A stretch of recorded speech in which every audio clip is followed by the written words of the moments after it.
উত্তর জেলার ধর্মনগর মহকুমার অন্তর্গত সরসপুর গ্রাম পঞ্চায়েতের অধীন ঠেকনি গ্রামে ঢেঁড়স চাষ করে লাভবান হয়েছেন কৃষকরা।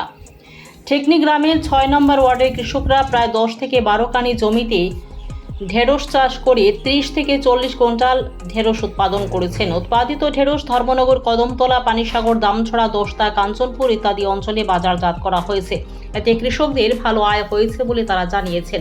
তবে ২-৩ দিন আগে শিলাবৃষ্টির কারণে কিছু ঢেঁড়স গাছ নষ্ট হয়ে যাওয়ার ফলে আরও ভালো আয় হতো বলে তারা জানিয়েছেন। তারপরেও কৃষকরা আশা করছেন যে এখনও প্রায় ২০ থেকে ২৫ কুইন্টাল ঢেঁড়স বাজারজাত করা যাবে। আব্দুল করিম নামে কৃষক জানিয়েছেন যে রাজ্যের চাহিদা মিটিয়ে পার্শ্ববর্তী রাজ্য মিজোরাম এবং আসামেও এই ফসল বিক্রি করেছেন। তাছাড়া এই গ্রামে বিভিন্ন ধরনের সবজি হয়ে থাকে, তার পাশাপাশি ধানও চাষ করা হয় বলে জানিয়েছেন কৃষক আব্দুল করিম। অন্যদিকে নিত্যরঞ্জন নাথ নামক আরেকজন কৃষক জানান, তিনি ১০ কানি জমিতে ভেন্ডি চাষ করেছিলেন এবং সেখান থেকে প্রায় ১৫ থেকে ২০ কুইন্টাল ঢেঁড়স উৎপাদন হয়েছিল, কিন্তু বৃষ্টির কারণে তার কিছু ঢেঁড়স গাছ নষ্ট হয়ে যায়। তিনি পানিসাগর, সাতনালা, দোস্তা ইত্যাদি অঞ্চলে এই ফসল বাজারজাত করেছেন। ভানুচন্দ্রের রিপোর্ট, জি আপডেট।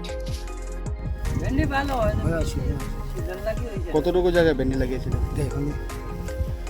দেড়খানি জায়গাতে তো ভেন্ডি কেমন নষ্ট করছে গাছ? একদম শেষ, গাছ একদম শিলে সব গাছ নষ্ট তো সাই পাতা বেশিছি ১ কুইন্টাল মতো একদিন ফলে ফলে আর তো শিলেও দিছে একদম শেষ। পয়সা একদিন হবে ১ কুইন্টাল ২ কুইন্টাল দুদিন হবে ১ কুইন্টাল ২ কুইন্টাল ঢেরি। ও তো আজকে আটিছে ভেন্ডি খাইতে শিল তারা আইসো আজ দেখে কোনো আগা মাথা খাইছি এখন গাছ লাগাবে না। আর ধান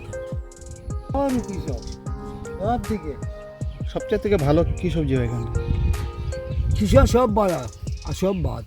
ওর তো ওটা ভেন্ডি ওটা বাংলা শেষ হয়ে গেছে, ওটা ভেন্ডি তো ওটাকে বন্ধ হয়ে গেছে, কিছু কথা চলা।